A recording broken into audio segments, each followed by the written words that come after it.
Everyone, स्वागत है आपका अपने चैनल लीगल बाइट्स पर। आज हम भारतीय साक्ष्य अधिनियम के चैप्टर 2 के सेक्शन 3 से लेके सेक्शन 10 तक अध्ययन करेंगे। Today we will discuss about chapter 2 section 3 to section 10 of this act. Section 3. Evidence may be given of fact in issue and relevant facts. Section 3 ये बताता है कि जो कोर्ट में साक्ष्य प्रस्तुत होंगे वो किस तरीके के साक्ष्य प्रस्तुत होंगे। This section sets the basic rule about what evidence a court will allow. You can only present evidence about fact and issue and relevant facts. ये सेक्शन एक बेसिक रूल सेट करता है कि कोर्ट में किस तरीके के एविडेंस अलाउ होंगे। आप कोर्ट में केवल 2 तरीके के एविडेंस दायर कर सकते हैं, fact and issue and relevant facts. There are some illustrations which are given under this section are in criminal cases A is charged with murdering B. The fact and issue are A beats B with a club. इस example में A ने B का murder कर दिया। जो fact and issues थे इस case में वो ये थे कि ए ने बी को लाठी से मारा, B dies because of dead beating, B लाठी से मारने की वजह से मर गया, A intended to kill B, क्या ए ने बी को जानबूझकर मारा। Only this evidence are about and relevant fact is allowed. ये जो इश्यूज हैं, फैक्ट एंड इश्यूज हैं, वो केवल उन्हीं के लिए एविडेंस अलाउ किया जाएगा और इससे संबंधित जो भी रेलिवेंट फैक्ट्स हैं उनके लिए कोर्ट में एविडेंस दिया जा सकता है। In civil cases a suitor fails to bring a bond document at the first hearing means कोई भी सिविल केस में एक ए व्यक्ति है जिसने सूट फाइल किया और वो बॉन्ड लाना भूल गया कोर्ट की फर्स्ट हियरिंग में, तो section 3 of Evidence Act does not allow him to produce it later. Means Section 3 ये अलाउ नहीं करता कि जो बॉन्ड उसने साइन किया था वो हियरिंग के बाद में कोर्ट में दायर करे। जब तक सीपीसी के अंदर जो रूल्स दिए हुए हैं वो उस चीज को अलाउ करते हैं। Section 3 Evidence may be given fact and issue and relevant facts. साक्ष्य केवल विवादित तथ्यों और प्रासंगिक तथ्यों के लिए कोर्ट में प्रस्तुत किए जा सकते हैं। This section sets a basic rule about what evidence a court allows. यह सेक्शन हमें यह बताता है, ये बेसिक रूल सेट करता है कि किस तरीके के एविडेंस कोर्ट में पेश किए जाएंगे। You can only present evidence about fact and issue and relevant facts. आप कोर्ट में केवल फैक्ट एंड इशू मीन्स विवादित तथ्य और रेलिवेंट फैक्ट्स प्रासंगिक तथ्य के एविडेंस ही कोर्ट में दायर कर सकते हैं। There are some illustrations which are given under this section. In a criminal case, A is charged with murdering B. एक क्रिमिनल केस में A को B की मृत्यु कारित करने के लिए दोषित करा जाता है। तो इसमें विवादित तथ्य ये होंगे कि क्या A beats B with a club, क्या A ने B को लाठी से मारा? B dies because of that beating, क्या B A के मारने से मर गया? या A intended to kill B, क्या A ने B को जानबूझकर मारा? Only this evidence about these type of facts are allowed in court. इन तथ्यों के आधार पर जो भी सबूत कोर्ट में पेश किए जाएंगे वो ही मान्य होंगे और relevant facts are allowed. In civil case, a suitor fails to bring a bond document during the first hearing of case. Means A ने एक सिविल सूट दायर किया और वो फर्स्ट हियरिंग पे जो कर्जदारी बॉन्ड था उसे लाना भूल गया या फिर उसने दायर नहीं किया, तो सेक्शन 3 क्या कहता है? Section 3 does not allow him to produce the bond after the first hearing. Means section 3 उसको ये अलाउ नहीं करता कि फर्स्ट हियरिंग के बाद में वो जो बॉन्ड उसे फर्स्ट हियरिंग पे पेश करना था वो बाद में उसे पेश करे, जब तक कि सीपीसी के रूल्स या फिर सीपीसी का कोई प्रावधान उसे उस बॉन्ड को दायर करने के लिए मंजूरी नहीं देता है। Section 4 relevancy of facts forming the same transaction. Fact which, though not in issue, are so connected with the fact in issue or relevant fact as to form part of the same transaction are relevant fact, whether they occurred at the same time or a same place or a different time or a different place. Means प्रासंगिक तथ्य और विवादित तथ्य एक दूसरे से इस तरह कनेक्टेड होते हैं कि उनका एक दूसरे से लेन देन माना जाता है। For example, there are some illustrations which are given under this section that are A is accused of beating B. A पर B को मारने का आरोप है। स्टेटमेंट्स मेड बाय B और bystanders during or right after beating, like A is beating me, means A B को मारता है या A पर B को मारने का आरोप है और जो वहां के आसपास के लोग खड़े हुए हैं और B यह कह रहा है कि A मुझे मार रहा है और लोग ये कह रहे हैं कि A B को मार रहा है, तो ये सारे फैक्ट्स एक ही लेन देन का हिस्सा माने जाएंगे। Illustration second, A is accused of waging war against government.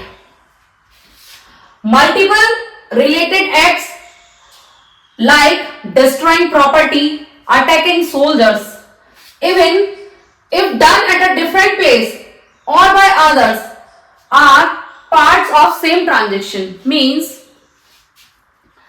A सरकार के विरुद्ध युद्ध छेड़ने का आरोपी है और उस दौरान A ने या फिर किसी और ने किसी भी प्रॉपर्टी को हार्म पहुंचाया, जैसे कि जला देना या फिर जो सोल्जर्स हैं उन पर अटैक किया, तो चाहे वो किसी भी प्लेस पे किया हुआ हो, चाहे किसी के द्वारा किया गया हो, बट जो भी इंसिडेंट कारित किए गए हैं, जैसे कि प्रॉपर्टी को जला देना, सोल्जर्स पर अटैक करना, वो एक ही लेन देन का हिस्सा माने जाएंगे। Means facts, relevant facts and fact in issue are related to each other to prove the incident which has occurred. Section 5, facts which are the occasion, cause, effect of the fact in issue or relevant fact। वे तथ्य जो अवसर, कारण और प्रभाव हैं विवादित तथ्य के और प्रासंगिक तथ्य के। occasion, what, when and where the incident happened, means कब, कहां, कैसे घटना कारित की गई है। cause, what lead to incident, घटना करने के पीछे का कारण क्या था। effect, what happened as a result of the incident, घटना के पीछे का प्रभाव या घटना होने के बाद क्या प्रभाव पड़ा है। state of thing, the condition or background in which the incident took place, किन परिस्थितियों में, किन स्थिति में घटना को अंजाम दिया गया है। opportunity, anything that gave a chance or possibility of the act to occur। opportunity means उसे जो आरोपी है घटना कारित करने का मौका कब और किन परिस्थितियों में मिला, उसे अंजाम देने का मौका किन परिस्थितियों में मिला, यह बताता है।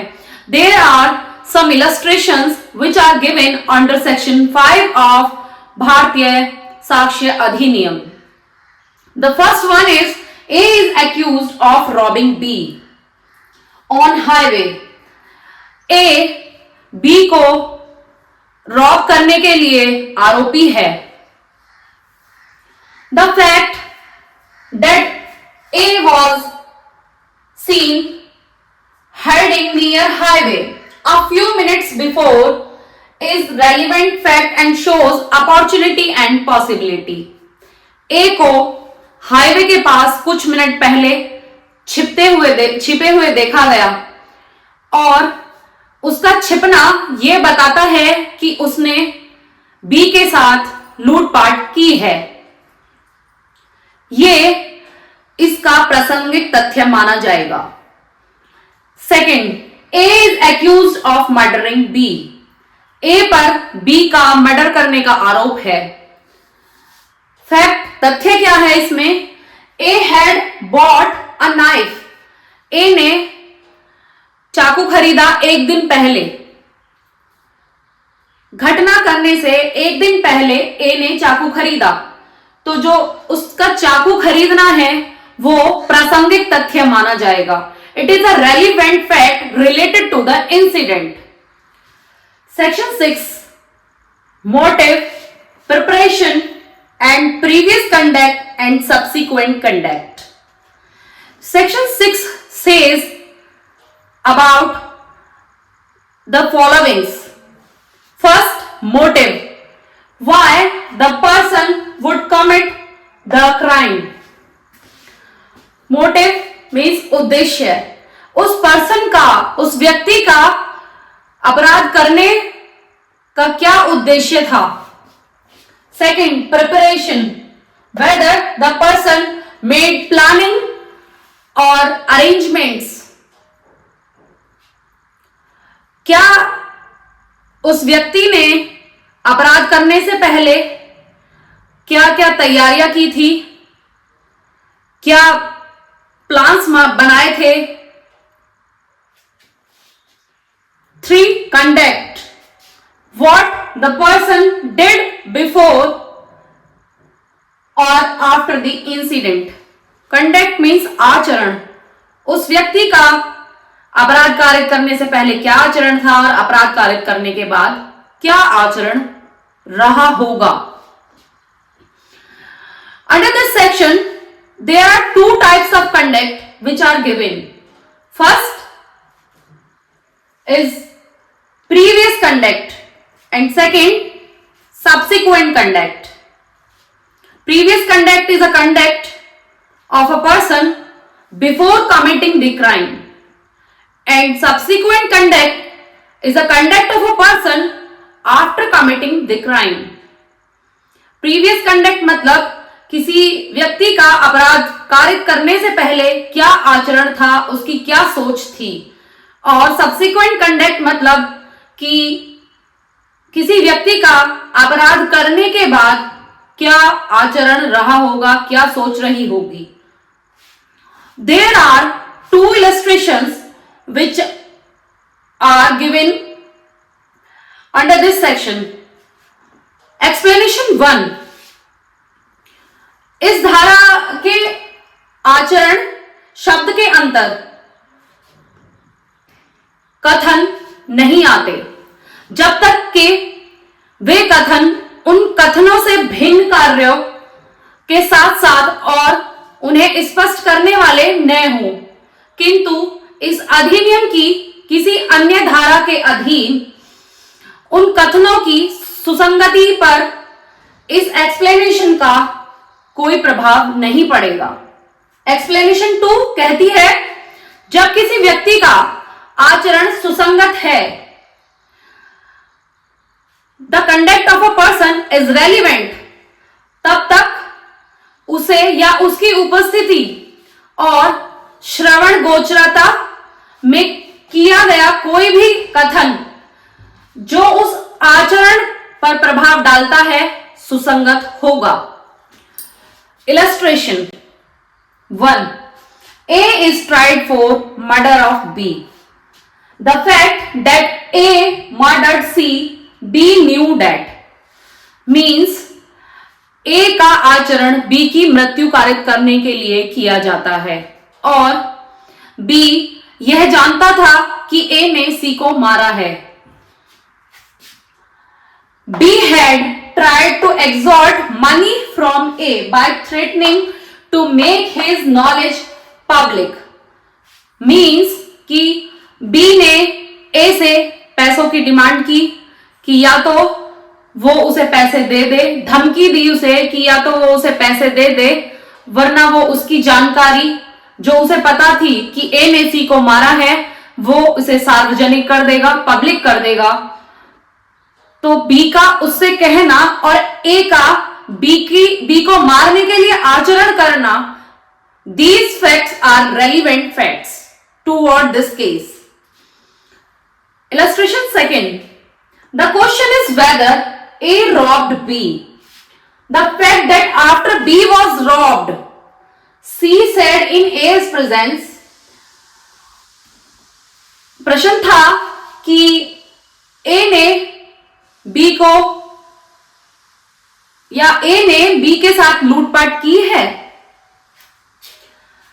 जो तथ्य था कि B के साथ लूटपाट की गई है, C ने A के प्रेजेंस में यह कहा कि जिसने B के साथ लूटपाट की है पुलिस उसे पकड़ने के लिए आ रही है. तो A इतना सुनने के बाद वहां से भाग जाता है तो उसका भागना रेलिवेंट फैक्ट माना जाएगा कि उसने A के साथ लूटपाट की है. Third illustration. The question is whether A committed a crime. The fact that A absconded after receiving a letter warning A that inquiry was being made for the criminal and contents of the letter are relevant. मतलब कि प्रश्न ये था कि K ने एक अपराध किया है और K वहां से फरार हो जाता है और K को उस अपराध कारित करने के संबंध में एक लेटर जारी किया जाता है और उसमें यह अभिकथन किया जाता है कि जो अपराध कारित हुआ है उसकी जांच हेतु स्टेप्स कदम उठाए जा रहे हैं, तो उस लेटर का जो कंटेंट था अंदर का वो रेलिवेंट था इस केस में। Fourth, A is accused of a crime. A एक क्राइम का आरोपी है। The fact that after the commission of alleged crime, तथ्य यह था कि उस क्राइम को करने के बाद A abscond was in possession of property. A वहां से भाग जाता है और जो क्राइम से संबंधित प्रॉपर्टी थी उसके पास, वो उसके पोजीशन में अभी भी है, या फिर जिस चीज से उसने क्राइम किया है वो चीज या तो उसके पास है या उसने कहीं छुपा दी है।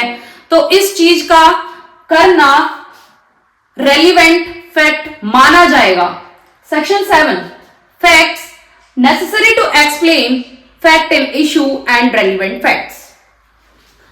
Section 7 says that if any fact helps to explain, introduce, clarify a main fact in a case, that fact can also be shown as evidence. Means कोई भी तथ्य अगर मुख्य तथ्य को, मुख्य मुद्दे को क्लैरिफाई करता है, उसे विस्तार पूर्वक एक्सप्लेन करता है, तो वह साक्ष्य माना जाएगा और वह कोर्ट में दाखिल किया जा सकता है। There are many explanations which are given under this section. I have taken 2 illustrations. First, will illustration. The question is whether a given document is the will of A. प्रश्न यह है कि A ने जो दस्तावेज दिया है क्या वह A की विल है। The state of A's property and of his family at the date of alleged will may be relevant. Means जिस टाइम पर A ने वह विल बनाई थी या दी थी या दाखिल की थी, उस टाइम पर A की फैमिली की स्थिति क्या थी, उसकी प्रॉपर्टी की स्थिति क्या थी, ये फैक्ट्स रेलिवेंट फैक्ट्स माने जाएंगे। Second, liable example, A sues B for libel, defamation. A ने B के खिलाफ केस दायर किया मानहानि का, saying that A did graceful acts. A यह कहता है कि B ने उसके खिलाफ अपशब्द इस्तेमाल किए। B says that the statement is true. और A कहता है कि जो स्टेटमेंट है वो ट्रू है, जो B ने मेरे लिए अपशब्द इस्तेमाल किए हैं वो सही हैं। The relation between A and B when the statement was made may be relevant. जब ये स्टेटमेंट, ये कथन किया गया, ये अपशब्द इस्तेमाल किए गए, उस टाइम पर उन दोनों के बीच में क्या रिलेशन था, क्या स्थिति थी। जो फैक्ट्स ऑफ रिलेशन है और जो फैक्ट्स ऑफ कंडीशन है वो रेलिवेंट होगी। Section 8, things said or done by conspirators in reference to common design, where there is a reasonable ground to believe that 2 or more persons have conspired together to commit an offense or an actionable wrong or written by any of such person in reference to their common intention after the time when such intention was first entertained by any of them is a relevant fact. Means जहां यह विश्वास करने का युक्तायुक्त आधार है कि 2 या 2 से अधिक व्यक्ति जो कोई अपराध या वाद योग्य दोष करने के लिए मिलकर षड्यंत्र करते हैं, वहां उनके सामान्य आशय के बारे में उनमें से किसी एक व्यक्ति द्वारा उस समय के पश्चात जब ऐसा आशय उनमें से किसी एक द्वारा किया जा रहा था या फिर प्रथम बार उनमें से किसी एक ने धारण किया या लिखी गई कोई बात उन व्यक्तियों में से प्रत्येक एक व्यक्ति के विरुद्ध जिनके बारे में विश्वास किया जाता है कि उन्होंने इस प्रकार का षड्यंत्र किया है, तो षड्यंत्र का अस्तित्व साबित करने के प्रयोजन के लिए उसी प्रकार सुसंगत तथ्य है जिस प्रकार यह दर्शित करने के प्रयोजन के लिए कि ऐसा कोई व्यक्ति उसका पक्षकार था। There are many illustrations which are given under this section. We will discuss one of them. Illustration यह बताता है कि यह विश्वास करने का युक्तायुक्त आधार है कि कै राज्य के विरुद्ध युद्ध करने के लिए षड्यंत्र में शामिल हुआ है। बी ने उस षड्यंत्र के प्रयोजन के लिए यूरोप में आशय उत्पाद किया। सी ने वैसे ही उद्देश्य से कोलकाता में धन संग्रह किया और डी ने मुंबई में लोगों को उस षड्यंत्र के में शामिल होने के लिए प्रेरित किया। सी ने आगरा में उस उद्देश्य के पक्ष पोषण में लेख प्रकाशित किए और सी द्वारा कलकत्ता में संग्रहित धन को एफ ने दिल्ली से जी के पास सिंगापुर भेजा। इन तथ्यों और उस षड्यंत्र का वृत्तांत देने वाले एच द्वारा लिखित पत्र की अंतर्वस्त्र में प्रत्येक षड्यंत्र को सह अपराधिकता साबित करने के लिए सुसंगत है, चाहे वह उन सभी के बारे में अनभिज्ञ रहा हो तथा चाहे उन्हें करने वाले व्यक्ति उसके लिए अपरिचित रहे हों तथा चाहे वे उस षड्यंत्र में सम्मिलित होने से पूर्व या उसके षड्यंत्र से अलग हो जाने के पश्चात घटित हुए हों। Section 9, when facts not otherwise relevant become relevant. This section says that if two or more events happen one after another and these events involve same person or thing, the court will consider these connected events as relevant evidence. Means यदि दो या दो से अधिक एक या दो से अधिक घटना बार बार हो रही हैं या फिर एक ही व्यक्ति से संबंधित हैं या एक ही ऑब्जेक्ट से संबंधित हैं, तो कोर्ट उन्हें रेलिवेंट एविडेंस मान सकती है, प्रासंगिक साक्ष्य मान सकती है। There are one illustration which is given under this section is the question whether A committed a crime. यह प्रश्न है कि क्या A ने अपराध किया है। The circumstances are such that the crime must have been committed either by A, B, C or D. परिस्थिति ये कहती है कि जो अपराध है वो एक A, B, C और D में से किसी भी एक द्वारा कारित किया जा सकता है। Every fact which shows that the crime could have been committed by no one of them means जो तथ्य हैं वो ये कहते हैं कि उनमें से किसी एक के द्वारा भी यह क्राइम नहीं किया गया है। मींस एक के द्वारा बी, सी और डी के द्वारा यह क्राइम नहीं किया गया है। फैक्ट्स ये बताते हैं, तो ये रेलिवेंट एविडेंस माना जाएगा। Section 10. Facts tending to enable court to determine amount are relevant in suits for damage.